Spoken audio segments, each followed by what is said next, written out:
Président du Grand Conseil de l'État, Monsieur le conseiller d'État, J'ai déjà préparé le drone. Monsieur le préfet de la Gruyère, Jean Sanderson, Mesdames et Messieurs les parlementaires, Tu connais en ça ou Non, mais il m'avait montré. c'est start filmé? chers invités, chers amis du Molaison. Ça a commencé. Ce jour de fête nationale revêt un caractère particulier pour notre station touristique qui se réjouit de pouvoir accueillir une personnalité très en vue actuellement au sein de notre gouvernement fédéral. Souvent citée comme la Dame de Fer, en référence à Golda Meir et Margaret Thatcher, notre invitée est une battante et rien ne semble-t-il ne peut l'arrêter. Et en citant la Neue Zürcher Zeitung, qui en utilisant ses initiales, KKS, pour dire « Keiner kann stoppen ». Cela devrait donc déménager ce matin au sommet du Molaison. Et vous en avez déjà un petit aperçu avec la durée de mon message, que notre invité a fixé à 2 minutes en tout et pour tout. Ce que femme veut, la suite vous la connaissez. Mais sa raison est louable, car elle désire consacrer tout son temps de passage dans notre région pour rencontrer et dialoguer avec la population. Je ne vais donc pas la contrarier en un si beau jour de fête. J'ai donc l'immense plaisir de souhaiter la plus cordiale bienvenue à Madame la conseillère fédérale Karin Keller-Sutter, directrice du département fédéral de justice et police, un département très sollicité en ces jours difficiles de crise européenne. Je l'invite donc à me rejoindre sur cette plateforme fédérale pour nous adresser son message et la remercie sincèrement d'avoir choisi notre station de Molaison, la Gruyère, le canton de Fribourg, pour son allocution du 1er août.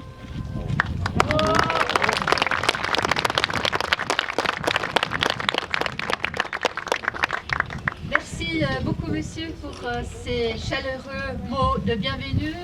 Mesdames les conseillères aux États, monsieur le Conseil national, monsieur le Conseil d'État, mesdames et messieurs, chers compatriotes, je dois vous faire un aveu en ce 1er août. Je dois même vous faire part d'une certaine déception. Depuis le Molaison, on n'y voit pas ma maison. Je m'étais bien imaginé qu'il serait difficile d'avoir un panorama qui s'ouvre jusqu'à Ville, au canton de Saint-Gall. Mais à chaque fois que je viens dans cette magnifique région, j'ai le secret espoir d'y voir un jour la porte du Toggenburg. Je me consolerai donc en fin de journée. Depuis ma maison, on y voit le Sentis, notre Molaison à nous. Il est même un peu plus haut, environ de 500 mètres. Depuis le Molaison, on n'y voit peut-être pas ma maison, mais on y voit mon pays, notre pays. Aujourd'hui, c'est bien ce pays tout entier que nous célébrons ensemble. Et ce sommet de 2000 mètres a des choses à nous dire. Il a des choses à nous raconter. Il incarne ce pays réel si cher à Charles Ferdinand Ramus. C'est aussi une terre de légende. Je pense à la pierre à Cataillon, que seule la main du Seigneur serait parvenue à arrêter. C'est aussi cette montagne qu'on a longtemps crainte, admirée, et qui est devenue un pôle touristique. Permettez-moi d'évoquer en ce jour de fête une des forces de la Suisse, l'attachement de ses habitantes et habitants à ce pays réel. Personne ne l'a aussi bien décrit que Charles Ferdinand Ramus, vaudois et roman à la portée universelle. Dans son livre intitulé « La pensée remonte les fleuves », il évoque magnifiquement ce pays réel. Je cite « Et tout d'un coup, j'ai vu qu'il y a des choses qui existent à l'état brut, c'est-à-dire non interprétées, vivantes sous nos yeux vivants. Il y a tout d'un coup pour moi un pays, et j'entends un pays réel. Au-delà des clivages idéologiques ou des différences culturelles, Charles Ferdinand Ramus résume à merveille ce sentiment qui nous habite aujourd'hui. Je suis patriote parce que j'aime mon pays au sens géographique du mot. J'aime une certaine terre, un certain climat, Certains ciels, je les aime de nécessité. J'aime ces terres parce que j'en sors, ce climat et ce ciel parce que j'en ai toujours été entourée. Fin de citation. Quel contraste avec certains slogans de la fin des années 60. Raser les Alpes quand voit la mer, scandaient les mouvements contestataires. La Suisse, à l'étroit dans ses montagnes, serait incapable de s'ouvrir aux plus larges horizons. Inutile de vous dire que je n'ai jamais adhéré à ce slogan. Et cela même pas dans les années où les Clash ou d'autres groupes de punk rock berçaient mes soirées. Ces montagnes sont au contraire point d'ancrage. Du Moléson, on voit le massif alpin, le Jura, la région des Trois-Lacs, le pays gruyérien, la Suisse romande, le Mont Blanc, l'arc lémanique, et cet arc lémanique qui nous fait basculer vers le bassin méditerranéen. Du Sentis en Suisse orientale, un panorama unique s'ouvre sur nos 5 pays voisins, du lac de Constance jusqu'au Vorarlberg, aux Alpes autrichiennes, des Alpes grisonnes jusqu'à la Bernina et l'Italie, du plateau jusqu'au Jura, la forêt noire, les Vosges. Vous admettrez donc que pour voir au loin, il n'y a pas besoin de raser les Alpes. En ce 1er août, on peut le dire, la Suisse, notre pays, se porte bien. Bien au point d'être couvert de lauriers par une publication de référence outre-Manche. Le magazine britannique The Economist s'interrogeait récemment sur la recette pour la super performance des entreprises en Suisse. Diagnostic, ce qui fait la force de la Suisse, c'est notamment le bon sens, la fiscalité attractive, un système politique unique, le fédéralisme, la concurrence fiscale et dans l'éducation, je ne devrais pas le dire comme conseillère fédérale, un gouvernement central faible. Lire cela dans un magazine anglo-saxon a de quoi étonner. Ils sont d'habitude plutôt adeptes des salves tirées sur notre place financière, concurrente de premier plan de la leur. Soyons donc fiers, mais soyons prudents, mesdames et messieurs. Ne succombons pas aux patients, celles contestataires qui se perdent dans l'autoflagellation et qui veulent raser les Alpes, mais aussi de celles du « il y en a point comme nous ».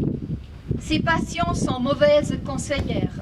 Ce qui a fait et fera encore la force de notre pays, c'est un mélange de bon sens, de rigueur et d'ouverture. À la manière des montagnards, on se fixe des objectifs ambitieux, mais réalistes. Pour gravir un sommet, il faut faire un pas après l'autre en regardant où l'on marche, avec prudence et détermination. Nous aurons besoin de ces valeurs et de ce bon sens. En quelques mois, nous avons réalisé que le nouveau courant normal, c'est que l'impensable devient possible. Plus qu'une succession de crises, on assiste à une superposition des crises. Nous pensions être bientôt sortis d'une crise sanitaire sans précédent. Voici que la Russie agresse l'Ukraine sous nos yeux incrédules. Du jour au lendemain, le retour des chars d'assaut dans une ville européenne, une capitale européenne, l'occupation d'un pays, la destruction de quartiers d'habitation à coups de missiles et de mortiers. L'enjeu désormais, ce sont nos valeurs. Qui aurait imaginé il y a quelques mois que la défense de notre sécurité et de nos libertés se retrouverait au sommet de l'agenda politique? Vous me permettrez de résumer les défis qui nous attendent avec les propos clairvoyants de l'intellectuel français Raymond Aron que j'ai découvert pendant mes études. Je cite, « Je crois que les valeurs auxquelles je suis profondément attachée, comme les valeurs des libertés, sont toujours précaires, toujours menacées, qu'il n'y a pas de régime parfait. » Et Raymond Aron poursuit sur la nécessité de s'engager sans cesse. « Je crois que tout est toujours en question, que tout est toujours à sauver, que rien n'est définitivement acquis, et il n'y aura jamais de repos sur la terre pour les hommes de bonne volonté. » Fin de citation. Mes chers compatriotes, chers habitantes et habitants de ce pays, chers visiteurs, ce qui semblait acquis ne l'est plus. Nos libertés, notre sécurité, nos institutions, notre culture politique doivent être défendues. dans la Berne fédérale, mais aussi chacun à son niveau. Le pays se porte bien, mais comme le disait très sagement Raymond Aron, les valeurs de liberté sont toujours précaires, toujours menacées. Avec ces mots, chers et chers compatriotes, je vous souhaite une magnifique journée de balade, de plaisir du palais et de fête. Je me suis laissé dire que, selon un dicton populaire gruyérien, de Fribourg viennent que la bise et les impôts. Vous comprendrez que, comme conseillère fédérale déjà en charge de la question jurassienne, je ne souhaite pas provoquer de nouvelles tensions territoriales. Je constate que le soleil est de la partie, qu'il n'y a presque pas de bise. La paix confédérale est donc assurée. Je vous remercie de votre attention, mesdames et messieurs. Vive le Molaison, vive la Suisse, vive la liberté. Bravo.